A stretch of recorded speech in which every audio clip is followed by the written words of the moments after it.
शुक्र है कि हमारा IMF से मुआहदा हो गया है, हमें मजीद कर्जा मिलेगा, हमें मजीद भीख मिलेगी, जिसके हम हमेशा मुतलाशी रहते हैं। मुझे जो एक बात समझ में आती है कि हमारे मीडिया ने अवाम को इंडिया के बारे में बहुत ही बेखबर रखा है। एक्चुअली तो कभी जो है किसी पॉजिटिव सेंस में इंडिया का जिक्र करना वो समझते हैं ये गद्दारी के मुतरादिफ है। जी बिल्कुल। तो उसका नुकसान हमें ये हुआ है कि हम तकरीबन हर फील्ड में ही इंडिया से पीछे रह गए हैं। इंडिया क्या, हम तो बांग्लादेश से भी पीछे रह गए हैं। आंधों को भी नजर आने लगा है, गूंगों ने भी ये बोलना शुरू कर दिया है और बहरों ने भी ये सुनना शुरू कर दिया है कि इस वक्त पाकिस्तान हकीकी मानों में तारीख के एक बदतरीन दौर से गुजर रहा है। प्राइम मिनिस्टर इमरान खान की तकरीरें सुने तो लगता है जमीन पे खड़े होकर मरीख की मखलूक से मुखातिब है। दावे उनके ये हैं कि गरीब आदमी ऊपर जा रहा है और सच ये है कि गरीब आदमी वाकई ऊपर जा रहा है, भूख से मरकर।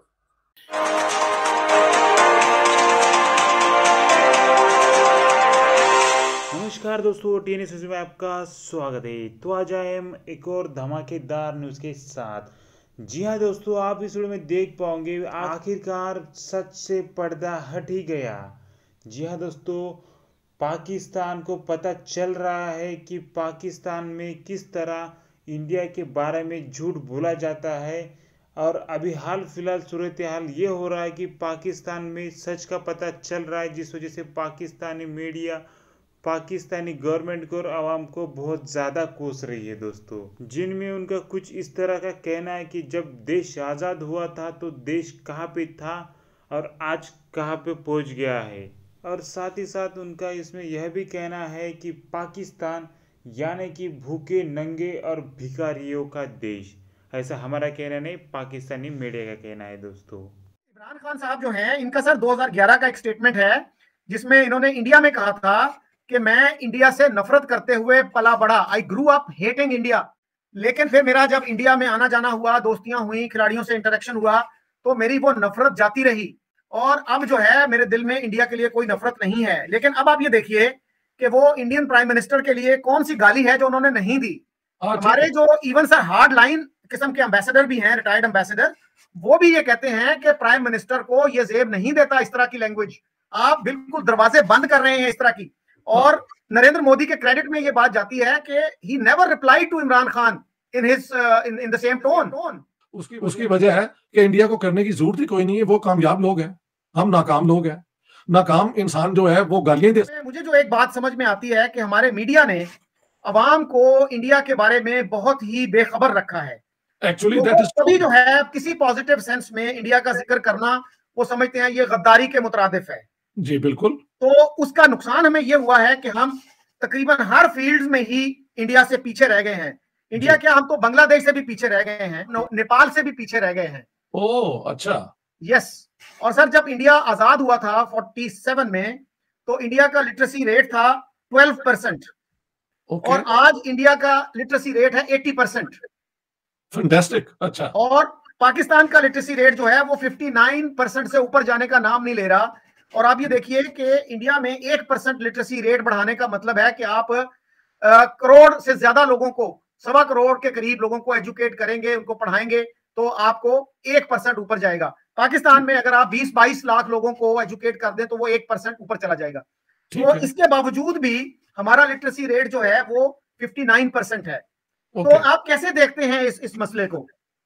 देखिए, मसला तो बिल्कुल क्लियर है कि हिंदुस्तान ने जिस तरीके से आजादी ली और उसको एक रिस्पॉन्सिबल स्टेट बनाया गया जिसमें एजुकेशन जो है उसको बहुत तरजीह दी गई और उनकी जो हायर एजुकेशन की इंस्टीट्यूशंस हैं वो तो दुनिया में अब कम्पीट करती हैं। ये है कि जो GDP की शरह है वो पिछले सालों में हमारी अफगानिस्तान से भी बुरी रही। हम जैसों के लिए या आम आवाम के लिए तो वो पहले दिन से बोझ बन गए थे, लेकिन लगता है कि अब इमरान खान साहब उनको लाने वालों के लिए या मुक़्तदिर हल्कों के लिए भी बोझ बन गए हैं और ये रियलाइजेशन हो गई है कि ये मुल्क चलाना उनके बस की बात नहीं है। मेरी प्रेडिक्शन है, आज भी मैं बता रहा हूँ, डॉलर 200 से ऊपर जाएगा विद इन 1 मंथ और 2 मंथ्स। इमरान खान साहब ने ये तासुर दिया था या उनसे ये तवक्को वाबस्ता की गई थी कि वो आखिर मुल्क की मईशत को सुधार लेंगे, लेकिन उल्टा उन्होंने पुराने पाकिस्तान से भी हर हवाले से पाकिस्तान का माशी लिहाज से बुरा हशर कर दिया। डॉलर बेस है, आपकी सारी हर चीज चल रही है। IMF दे दे तो आप उसके साथ हैं, चाइना दे दे तो आपको उसके साथ है, इसके अलावा आपकी कोई पॉलिसी नहीं। फिर पाकिस्तानी स्टेट और मुआशरे दोनों कौन सा जो है वो ज्यादा सिटीजन फ्रेंडली है? मसलन इंडिया के सर इस वक्त 23 सिटीज में मेट्रो ट्रेन चलती है शहर के अंदर जो ट्रैफिक के लिए, और 9 मजीद शहरों में वो चलाना चाह रहे हैं इसी तरह की ट्रेन। और वहां पे इंटरनेट जो है और मेडिसिन पाकिस्तान से बहुत सस्ती हैं जी। और सर 2006 से लेके 2016 तक इंडिया में 27 करोड़ लोगों को गुर्बत से निकाला गया। दे वर लिफ्टेड आउट ऑफ पॉवर्टी। तो सर इसके बाद हम क्या क्या नतीजा निकालें कि कौन सी जो स्टेट है वो ज्यादा सिटीजन फ्रेंडली है? देखिए, सिटीजन फ्रेंडली तो इंडिया ही ज्यादा है। इंडिया में एक और स्कीम है जिसका हमारे मीडिया में कोई जिक्र नहीं होता। कोई 12 लाख के करीब स्कूल ऐसे हैं जहां मिड डे मील दिया जाता है बच्चों को। अच्छा जी। कि जिसमें बहुत से बच्चे ऐसे होते हैं जिनके हालात, घर के हालात इतने अच्छे नहीं होते, वो प्रॉपर न्यूट्रिशन नहीं दे सकते। और हमारे यहाँ भी ये मसला बहुत सीरियस है। हमारे यहाँ भी सर 40% बच्चे ऐसे हैं जिनकी ग्रोथ जो है वो स्टंटेड है, उनका कद जो है वो सही तरीके से नहीं बढ़ पाता। तो इंडिया में उन्होंने उसका ये सोल्यूशन निकाला कि 12 लाख तकरीबन स्कूलों में मिड डे मील्स दिए जाते हैं जो न्यूट्रिशन की जो जरूरियात हैं उसको पेश नजर रख के बनाए जाते हैं। और सर इंडिया में आपको पता है कि 50s और 60s तक जो है वो कहत और फैमन की सिचुएशन भी रहती थी। बिल्कुल। तो उसका एक उन्होंने जो इलाज किया वो उनकी एक बहुत अच्छी एक यूनिवर्सिटी है, GP Pant university of agriculture and technology. अच्छा। वो पहले यूपी में थी, अब वो उत्तराखंड में है। तो वो सर उसने बहुत अहम रोल अदा किया इंडिया को ये जो है एग्रीकल्चर के फील्ड में सेल्फ सफिशिएंट बनाने के लिए।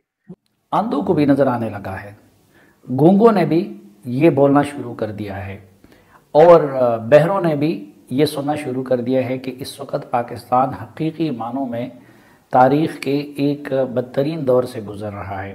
प्राइम मिनिस्टर इमरान खान की तकरीरें सुने तो लगता है जमीन पे खड़े होकर मरीख की मखलूक से मुखातिब है।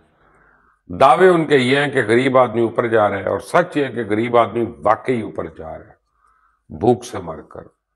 इस वक्त अगर कोई कहा जाए कि पाकिस्तान की सबसे इनकॉम्पिटेंट गवर्नमेंट अगर आज तक कोई आई है तो उसको इमरान खान साहब की हुकूमत को कहा जा रहा है। पाकिस्तान माशी तबाही के दाने पे खड़ा है और वो माशी अबतरी अब यहाँ तक पहुँची है कि उससे हमारे दिफा के मामलात भी मुतासिर हो सकते हैं, उससे हमारी इंटरनल सिक्योरिटी के मामलात भी मुतासिर हो सकते हैं और उसकी वजह से पाकिस्तान खुदा न खास्ता खाकम बदहम एक अनारकी की तरफ जा सकते हैं।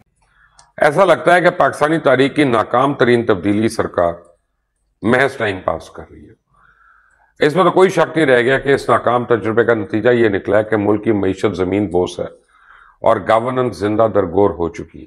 अब एक तरफ तो इकोनॉमिकली इंडिया बहुत आगे निकल रहा है, दूसरी तरफ वो अमेरिका का स्ट्रेटेजिक पार्टनर बन गया है, तीसरी तरफ रूस से भी वो उस स्पीड से दूर नहीं हुआ जिस स्पीड से वो अमेरिका के करीब चला गया।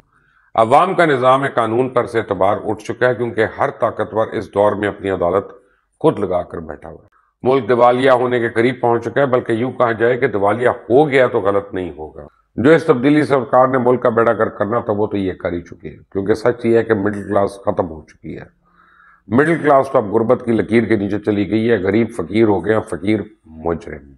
कि हमारा IMF से मुआहदा हो गया है, हमें मजीद कर्जा मिलेगा, हमें मजीद भीख मिलेगी, जिसके हम हमेशा मुतलाशी रहते हैं। लेकिन इन ग्रुपों से, इन इंतहा पसंदों ग्रुपों से हर हुकूमत जूते खाती है, हर हुकूमत मार खाती है। साद रिजवी की रिहाई पर वफाकी वज़ीर इत्तलात फवाद चौधरी ने एक तकरीर से खिताब किया। उस खिताब में ये तस्लीम किया कि तहरीक लब्बैक के साथ मामलात में रियासत को पीछे हटना पड़ा। हमें सबसे बड़ा खतरा अपने आप से है। हमें हिंदुस्तान से कोई पोटेंशियल थ्रेट नहीं है, हमें अमेरिका से कोई खतरा नहीं है, हमें यूरोप से कोई खतरा नहीं है। हमें अगर सबसे बड़ा खतरा है तो वो अपने आप से है। सच्ची बात तो यह है कि ना तो हुकूमत और ना ही रियासत एक्सट्रीमिज्म से लड़ने के लिए उतनी तैयार है जितनी होनी चाहिए। अभी हमने TLP के केस में भी हमने देखा है कि किस तरह से रियासत को पीछे हटना पड़ा, और ये उस बॉम्बशेल की निशानदही करता है जो टिक टिक करके बज रहा है। तो दोस्तों, जैसे कि आप सबने इस वीडियो में देख ही लिया कि आखिरकार पाकिस्तानियों ने अपनी सच्चाई उगल ही दी। तो ऐसे ही तड़ाकेदार और बेहतरीन न्यूज़ देखने के लिए हमारे चैनल को लाइक करें और चैनल पर नए हो तो सब्सक्राइब करें। हम आपको मिलेंगे नेक्स्ट वीडियो के साथ नेक्स्ट डे पर। धन्यवाद।